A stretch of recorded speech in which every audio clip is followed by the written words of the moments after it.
Anything that you want. Anything you want that. Okay, magandang umaga po sa inyong lahat. Hayaan po muna kaming reintroduce yung sarili po namin because this is what we do in court. Whenever we appear in court, we always introduce ourselves as a show of respect sa atin pong mga judges. But now, since nandito po kami, hayaan po introduce namin rin. I'm Attorney Angelo Lopez III, and I used to be the Public Relations Officer of the Integrated Bar of the Philippines Pampanga Chapter.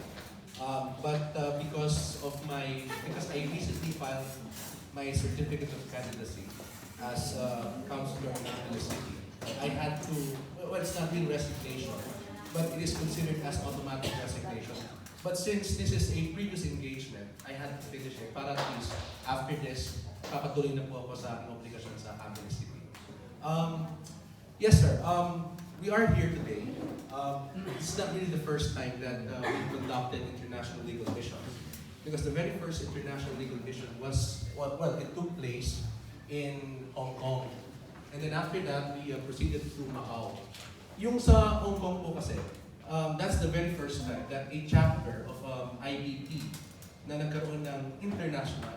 And because of that, sinwerte po tayo na ng best chapter in the Philippines. At hindi na po natapos doon. From then on, nagsunod-sunod na po yearly, and we're hoping that we will get the fourth, no? Because we started, marami po kasi mga innovations na ginawa yung IBP Pampanga Chapter. Number one, of course, is the International Legal Mission. Number two, if you know po, kung nakapunta po kayo sa Pilipinas, somewhere in Angelo City, there is an area there na meron po mga ITAS. Isa po sa ginawa ng IBP Pampanga, hindi po yan lahat registered. So what IBP Pampanga did was kinausap po natin yung local civil registrar, and then nilapit po natin sa kanila. Because, especially now, the birth certificate is really very important. You cannot go to work because pag nag-apply ka, they're asking for it. So, sila naman, para at least hindi mawala yung identity nila, pinaregister po namin sila. And after that, hindi po natapos doon. Pagkatapos po na parehistro, pinakasal pa rin po namin sila. Tapos during the time ng mga kasamahan po namin sa iba't ibang mga presidents po namin, pagkatapos po kinasal, nagkaanak sila, naging ninong at ninang po kami. Totoo po yan. And because of those projects, na-recognize po ng IDP National, and we're given several Best Chapters Award sa iba't ibang years. Sunod-sunod po yan. And this year, yung innovation po namin, under the leadership of our President Angelo, nagkaroon po tayo ng, for the first time, yung IBP FB Live. Nagkakaroon po kami ng live na discussion sa FB para at least ma-reach natin even other Filipinos from all over the world. And I think because of that, medyo maganda na naman ulit yung laban po namin. Now, as a brief parang background po, what you will be expecting po ngayon. I will be discussing on correction of erroneous entries. Actually, you all know this, but it's more of raising awareness on the imperative need to cause immediate correction sa mga birth certificates po natin. Now, after my discussion, we will also be discussing cyber libel. Because even if you're abroad, I think, based on new law po natin, you can be held criminally liable for as long as your target is in the Philippines. And then, magkakaroon po tayo ng mga discussion on annulment, legal separation, and others. Ito pong mga dinidiscuss po natin, na ito po yung mga data na nakuha namin na lagi common problems that the Filipinos abroad are encountering, na nagiging problema nila, especially yung mga families nila dito sa Philippines. So ngayon po, ang gagawin po natin para at least makapture natin lahat, in addition to a one-on-one legal consultation, which was also part of our, what we did in Hong Kong, we will start it with a talk. So that at least, parang sa law school po yan, after hearing us, you would already have an idea kung ano po yung gusto niyo itanong po sa amin. And then from there, magtutuloy-tuloy po tayo. Now, my topic is all about birth certificates. Okay lang po ba? Is it alright if I speak in Tagalog? Okay, is it alright? Yeah. Ako po kasi, it became my naging advocacy ko po yung tungkol sa birth certificate because alam po natin, alam po natin na, for example, tayo po, tayo mga Filipinos, we have our families, meron po tayong mga pamilya, meron tayong mga anak, and meron iba't ibang mga yung mahal sa buhay, di po ba? At yung mga mahal po sa buhay natin, gusto natin magkaroon ng magandang kinabukasan. Di po ba? But we are forgetting one simple document, nakakalimutan po natin, ang napaka-simple dokumento na pwedeng maging hadlang sa magandang kinabukasan. And that is the birth certificate. Alam niyo po, I go around different barangays. Umiikot po ako ng different barangays in Angeles City. And maganda po yung reception because I noticed and I discovered na halos lahat po ng kinakausap ko ay may problema po sa birth certificate. In fact, one of the barangay captains na nakausap ko, walang birth certificate. Sabi ko, buti na lang attorney nandito ka, sabi ko. Di ba, barangay captain. Just imagine. Okay, so, if you will notice, it's raising awareness on the imperative need to cause immediate correction of our erroneous entries in birth certificates. So the first thing na tinatanong ko po sa mga kababayan po natin, meron po ba kayong birth certificate? Okay. Kailan niyo po huling nakita at binasa?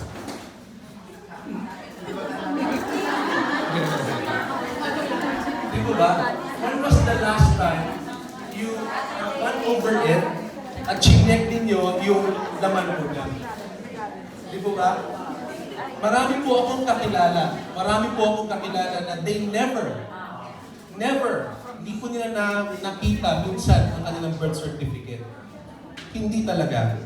So, ang tanong po natin, bakit natin kailangan tignan ang ating birth certificate? To find out kung may mali. To see if there are erroneous entries. Di po ba? Kailangan po yan.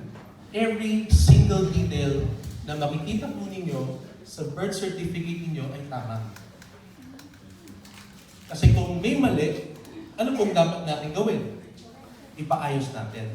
But the question is, when should we cause the correction of our birth certificate? Kailan po dapat ipaayos?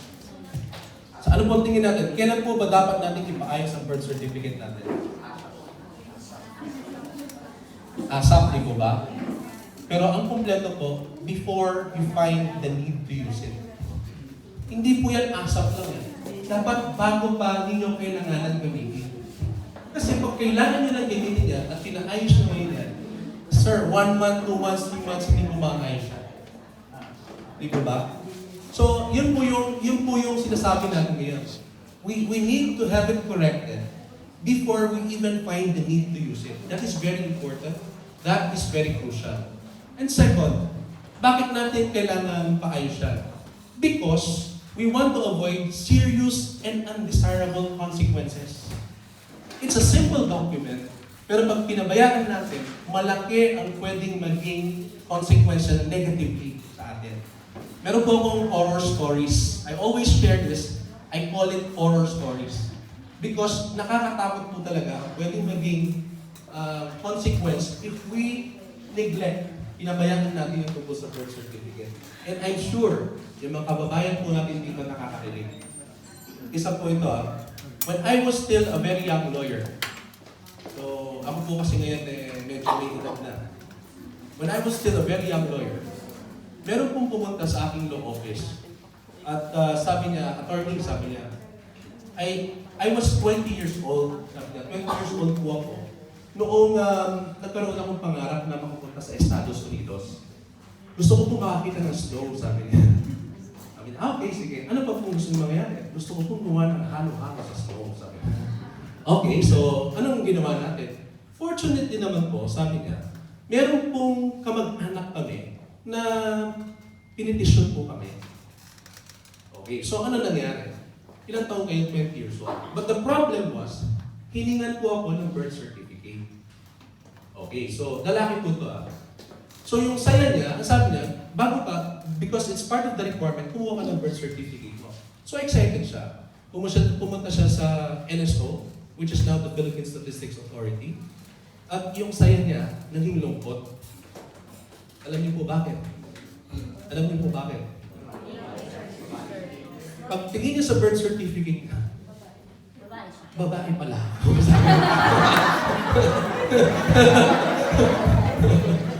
Okay. But, 20 years, hindi niya tinignan yung birth certificate niya. Kinignan lang niya nung kailangan na niya. So just imagine, what happened? Obviously, na-delay yung petition niya. Na-delay. Now, yung mga kapatid po niya nakaalis na at nakapag-asawa na sa US, nagkaroon na ng mga anak at mga apo. So, nung nakilala ko siya, well, later on, napaayos natin yung kanyang birth certificate, nagkaroon na ng naayos na. So, nakaalis din siya. But the problem was, ilang taon na siya noon? 50 years old na siya. So, it took him 30 years before nakagawa siyang halo-halo galing sa snow. Well, you see yung effect niya. Unang-una kasi, he doesn't know what to do. Pag hindi mo alam yung gagawin mo, you will lose hope. Hindi mo alam, the information is just there. It's simple. But of course, since you're not a lawyer, you don't know what to do. Pero kung alam lang niya pala, hindi siya nawala ng pag-asa. So this is what exactly we're doing now. We are, part of our social responsibility is to, conduct lectures. So para at least malaman na number one, may pag-asa pala. May pag-asa sa batas. And number two, they have to do it as soon as possible and before, the circumstances will require them to use the birth certificate. So ito po yung ginagawa natin. And another thing, ito po, remember, nag-start tayo sa premise na mayroon tayong magandang pangarap para sa ating mga pamilya. Magandang kinabukasan, di ba? But if we will neglect this simple document, pwedeng maging hadlang yan. Another thing was, true story po ito, yung isa, nakapag-aral siya. And then after niya makapag-aral, nagkaroon siya ng offer sa ibang bansa. Matalino po siya eh. Pero syempre, sabi ng employer, you have to be here next month, sabi niya. If you will not come here next month, not here pero sa ibang bansa, you will lose the offer. So he was excited. Anong kailangan niya? To leave the country, you need a passport. So kumuha siya ng passport. But to be able to secure or have a passport, one of the requirements is birth certificate. Di po ba? Yes, sir. Pag kita niya sa birth certificate niya, may mali.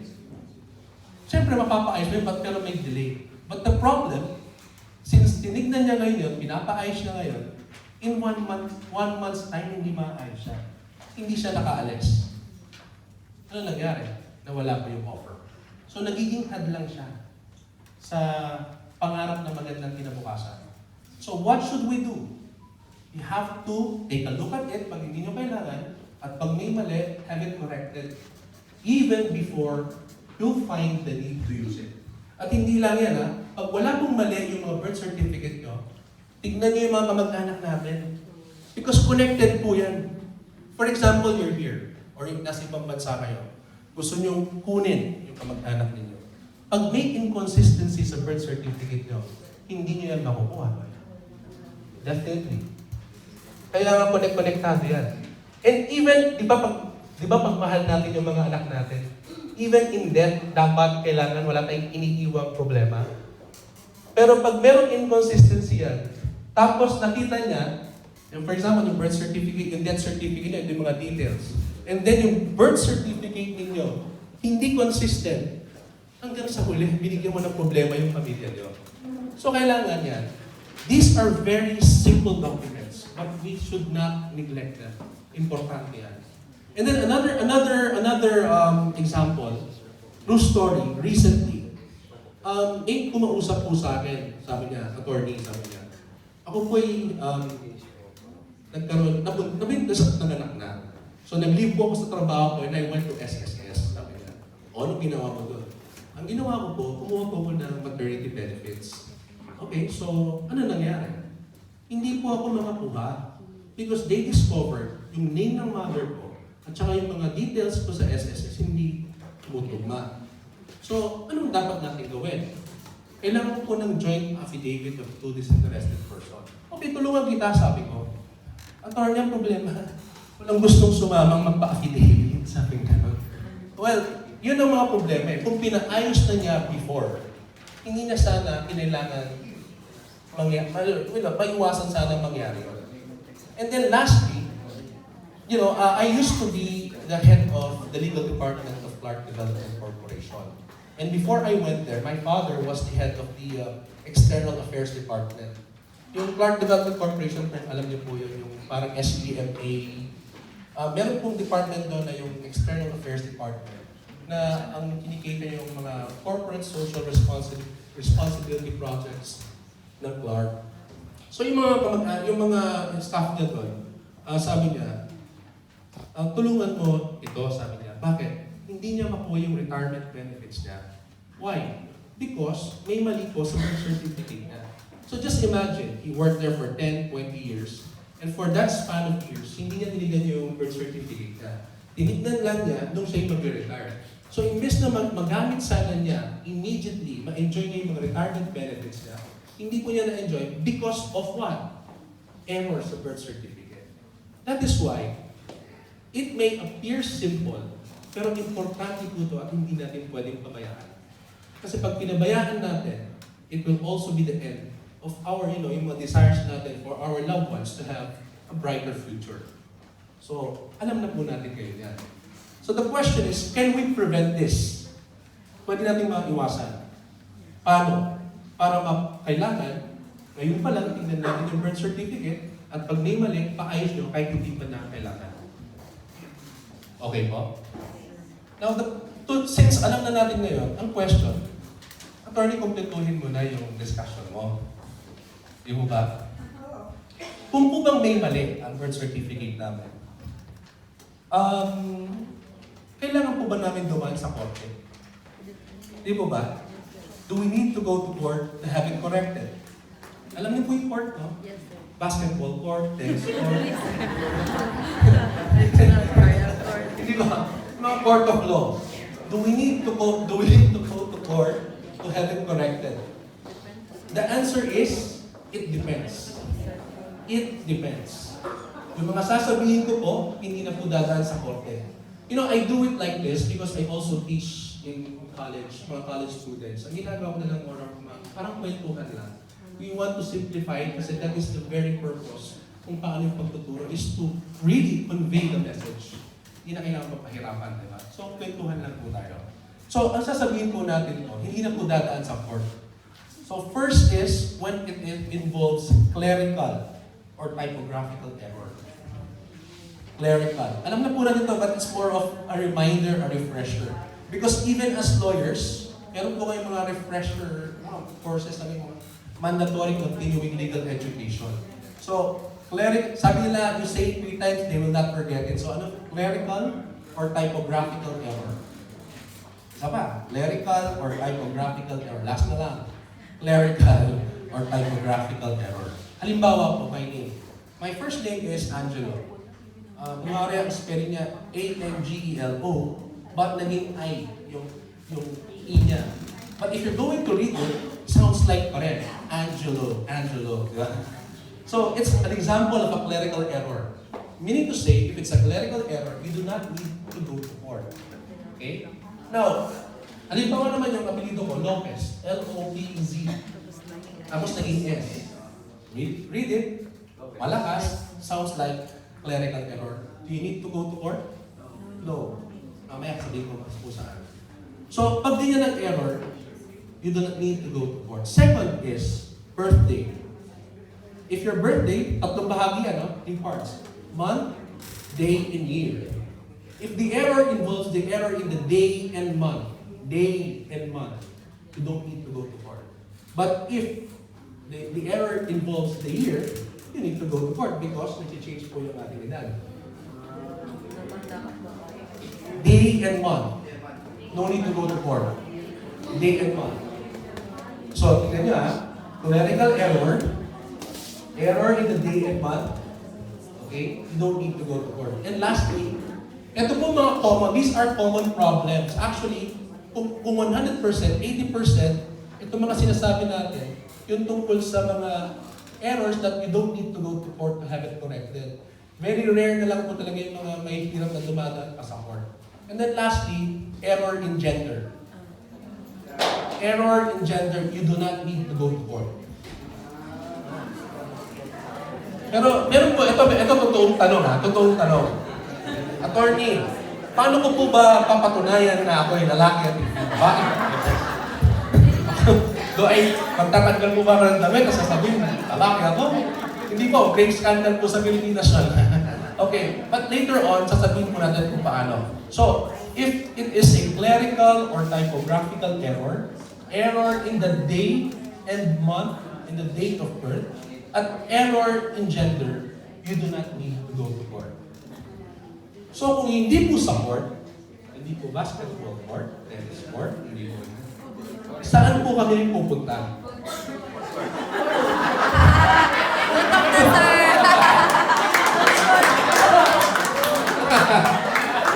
Food court?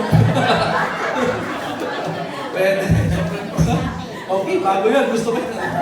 Pinatagdag ko sa mga barangay visits ko yan. Food court. Okay. So where do we go? Where do we go? Una, I think, alam naman din natin to here eh. I think number one, we have the local civil register and the Philippine Consulate where the birth record was registered. Tama po? Tama po. Ganito po yan. Kung saan po kayong pinanganak, doon ipaparehistro ang birth records. Ngayon, kung may mali, doon din ipapaayos. Okay?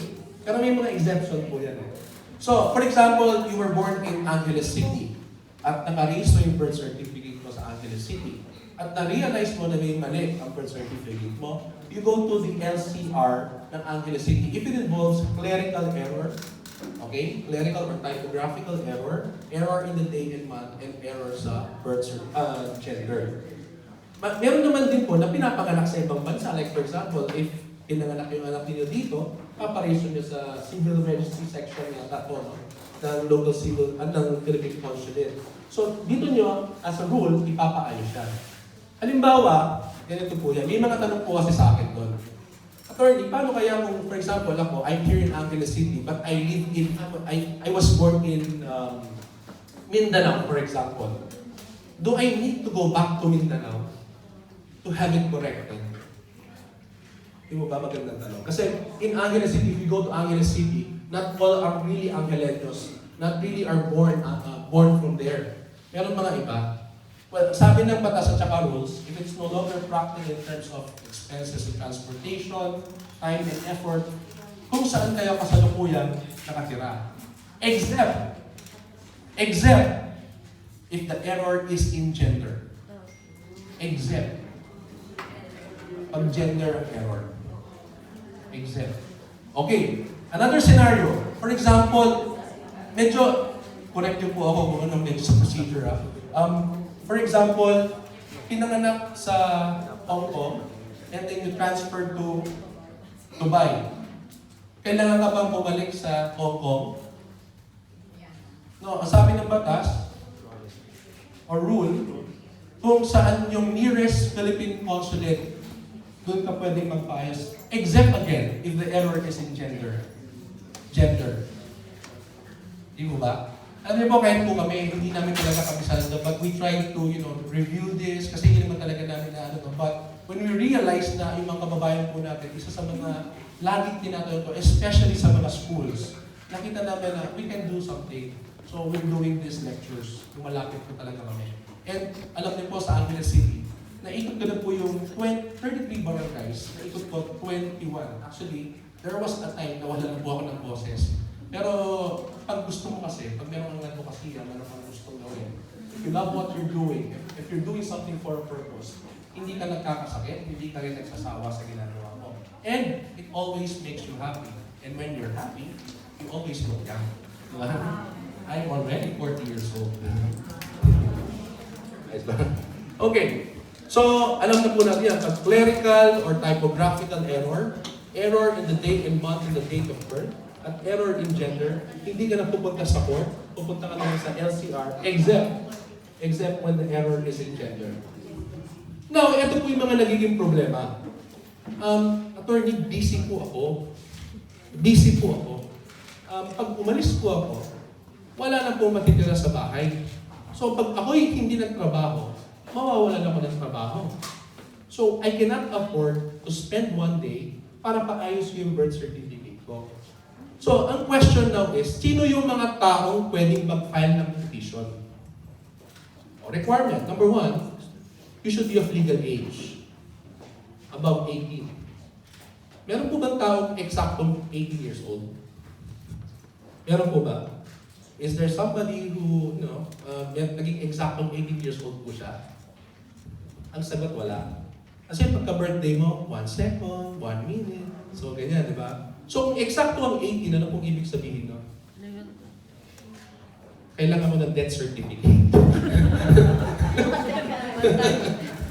Wala pong eksaktong 18. And then second requirement, you should have a direct and personal interest sa birth record na pinapakorek po ninyo.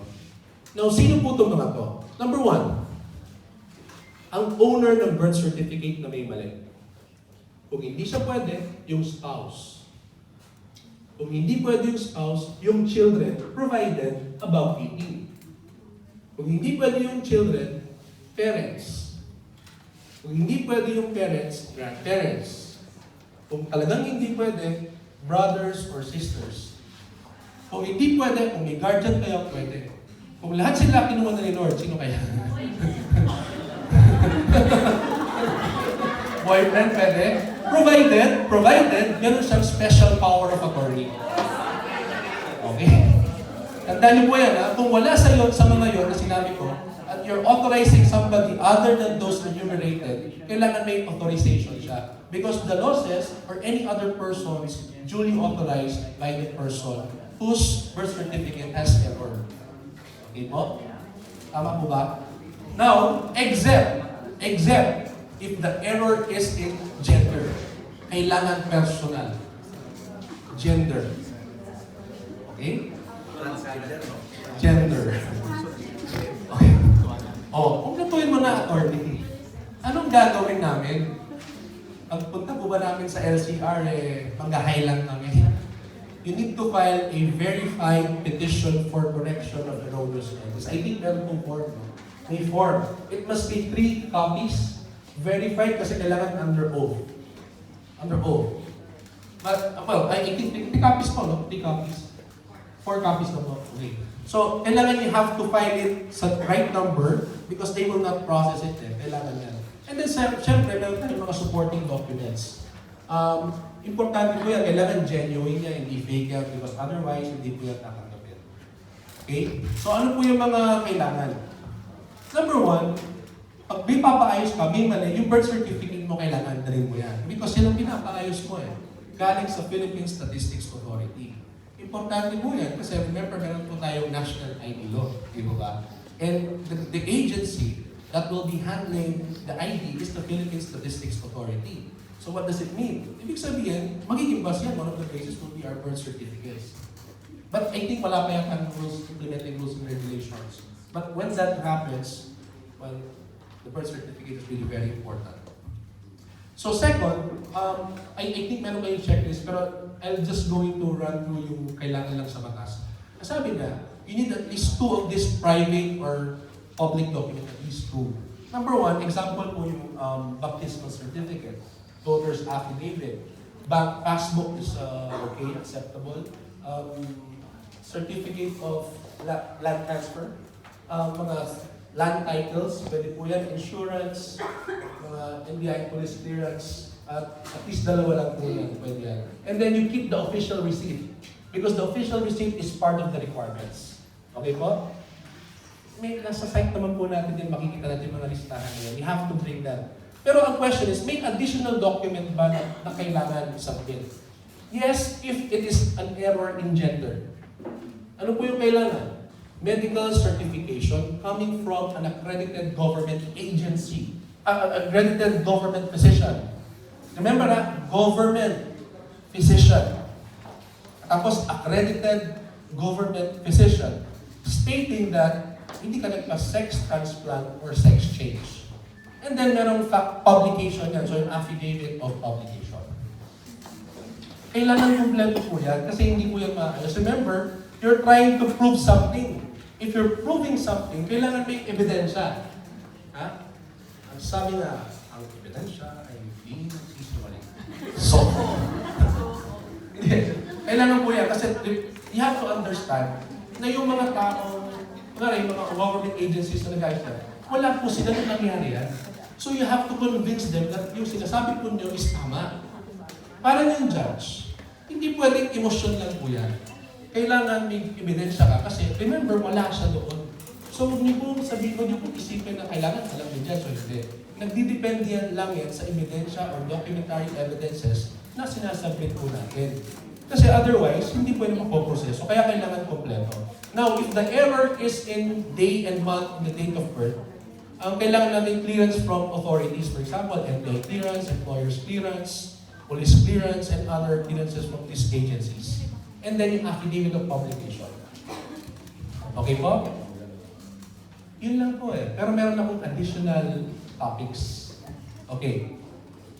Can we prevent? Pwede ba natin i-prevent or maiwasan natin na magkaroon ng error sa birth certificate? Pwede po ba? Pwede po, no? This is a reminder. It's based on experience. Baka naman pwede gamitin. Number one, pag po kayo nagdadalang tao, at nalaman nyo na kayo nagdadalang tao, nalaman nyo yung gender, pag-usapan ninyo kung ano yung mga detalye na ilalagay nyo sa birth certificates. Pangalawa, kung kayo'y nahihilo, huwag kayo ang magiging informant. Kausapin niyo yung asawa ninyo, sila yung sulat. Kasi, yung mga simpleng reminders na yan, importante yan because sometimes excited tayo kasi makikita natin yung mga anak natin, yung bagong anak natin, no? So ngayon, parang may kodigo. And then secondly, pag sa hospital, merong form dyan eh. Before you sign, kailangan sigurado man yung walang mali. Kasi pag napirmahan na yan at na-register na yan, hindi na yan, correction of entry na yan. So ngayon, ang ginawa sa, for example, experience ko, kahit magdamag ako titigil sa computer screen, hindi ako tumitigil talaga hanggang hindi ako kontento.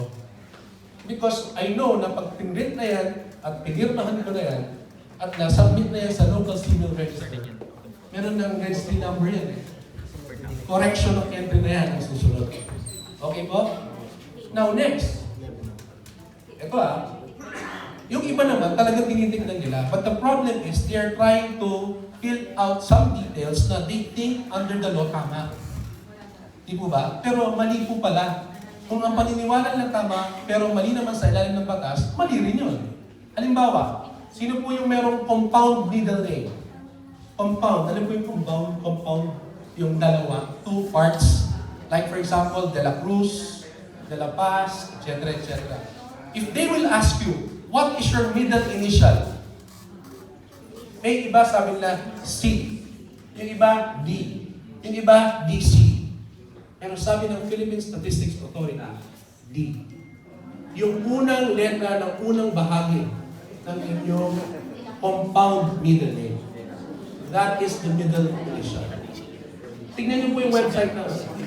It's simple, no? So for example, you will find an entry middle initial. And then, paniniwala mo, C, mali na kaagad dyan, papaayos nila. So, remember pag compound middle name, yung first letter of the first part of that compound middle name is the middle initial. Okay? Next. Attorney, wala po akong middle name. Papaayos ko po ba yung birth certificate ko? Di mo ba? The question is, are there persons without middle names? Yes. Yes. Alam ko po, alam niya. Okay. Sino itong mga to? Pag yung parents nila hindi legally married because the status is illegitimate.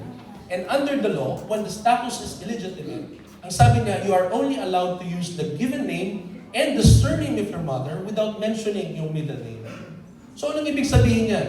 Huwag niyo pong ilagay yung middle name ninyo. Kasi mali yun. Magiging kapatid niyo siya. That is wrong. So again, ang belief mo is, kasi lagyan mo ng middle name, pero ilagyan mo ng middle name, mali na kaagad yun. So reminder po yan. But, meron po bang instance na even an illegitimate child can use Or can they have a middle name? There is.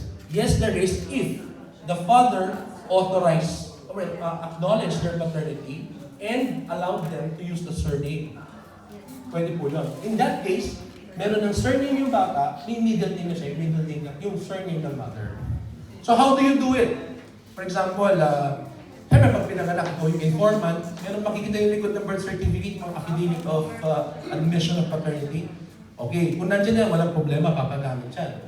Pero kung nga rin, nasa ibang bansa ka, o pwede naman private handwritten document stating na I am the father of, at the time of the birth of the child, the mother and I are not naman married. Pero I'm acknowledging the child as my child and I'm allowing that child to use my surname. Private handwritten. And then you have to bring that document sa LCR. No? Tapos may parang i-register po nila yan. Tapos, paano kung putol yung kamay? Hindi kayo makakatawa. Affidavit of acknowledgement of paternity and consent to use the surname of the father. Same contents. Same contents. So in that case, meron siyang middle name at meron na rin surname. Di po ba? It's very, marami pong taong nagtatanong dito. Even on a barangay level. But sinasabi ko na po ito kasi at least, yung iba ayaw nilang magtanong, di ba? But now, I'm giving you the information. Now, status. For example, status. If the parents are not married, the status is illegitimate. But how can I make my child legitimate? Di po ba? Mayroong dalawang paraan yan. First, una, kung for example, at the time na pinanganak yung bata, hindi married yung magulang. Ang kailangan, pero hindi lang sila married pero ano lang talaga yung parang wala lang choice. Provided, walang legal impediment to get married. Halimbawa, hindi nasa tamang edad sila, hindi sila kasal sa iba, single pareho, at hindi magkamag-anak. Tapos, kinasal sila. So, legitimation. What do you need to do? Is that automatic? Actually, it's no, because you need to execute an affidavit of legitimation. Simple lang po, no? So, from there, magiging legitimate child siya, and the child can use the surname of the father. Paano kung may legal impediment? For example, at the time na pinanganak kasal sa iba o kaya, ano ang way? Adoption. Adoption. That is the only way to elevate the status of a child by way of adoption kung may legal impediment. Bakit po nalungkot kayo? Bakit nalungkot? Ano ba?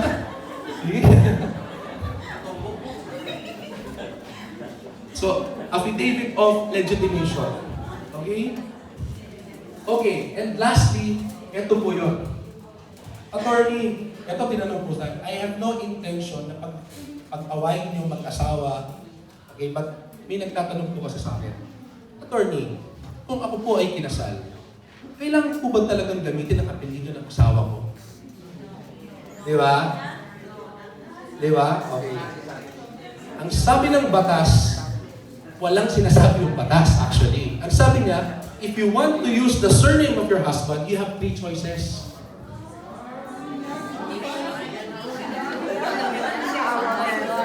Pero take note, listen first, Listen first, If I am, female ako, and I got married, do I have the legal obligation to use the surname of my husband?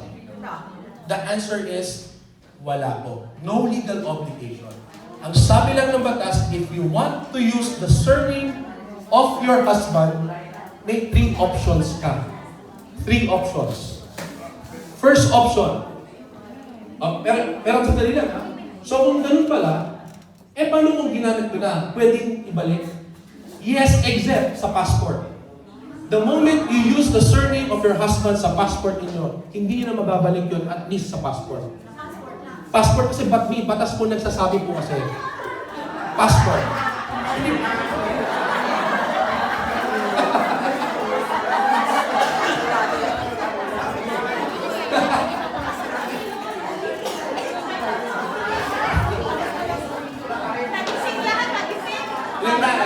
Kasi, pansinin niyo po dito ba? Kunwari, you just got married, tapos kukuha ng passport. Hindi naman kayo pinipilit na gamitin yung apelido ng husband nyo. Hindi po ba? So, the moment na ginamit mo sa passport yan, hindi mo na pwedeng ibalikan unless makanal, huli ni Lord, diba? Mga ganun. Tandaan niyo po yan. So, hindi ko na rin i-advise. Hindi ko na rin i-advise na pag iba na yung apelido sa passport, papalitan yung iba kasi hindi na consistent eh. But pag nakahabol pa, pwede naman hindi kasi, you know, when you get married, ang nagbabago lang ay the status, not the name. You check your birth certificate, pag sinasang na yun, hindi po nagbabago ang pangalan ninyo. Ang nagbabago lang ay yung status ninyo from single to married. But remember, pag ginamit nyo sa passport ninyo, ang surname ng husband ninyo, hindi nyo pwedeng ibalik yan. Unless, maanal at kunin ni Lord.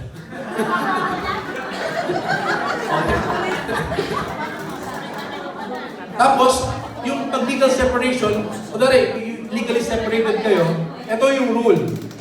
Kung prior to the legal separation, yung degree of legal separation, you are using your surname, your maiden name and surname, tuloy-tuloy yan even after the degree of legal separation. So what does it mean? If you're using the surname of your husband, nung hindi pa kayo legally separated, at ngayon legally separated kayo, kailangan no choice ka but to continue using the surname of your husband.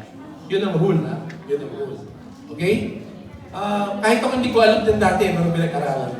Now, okay. 3 options. Okay, 3 options. So, how do you use the surname of your husband if you want to use it? Number 1, you prefix the Mrs. and then the name and surname of your husband. Halimbawa, Mrs. Angelo Lopez III. Attorney, ba't naman ganun, di ba? Parang asagwa. Mrs. Angelo Lopez III. Because Mrs. means mistress or spouse of, wife of.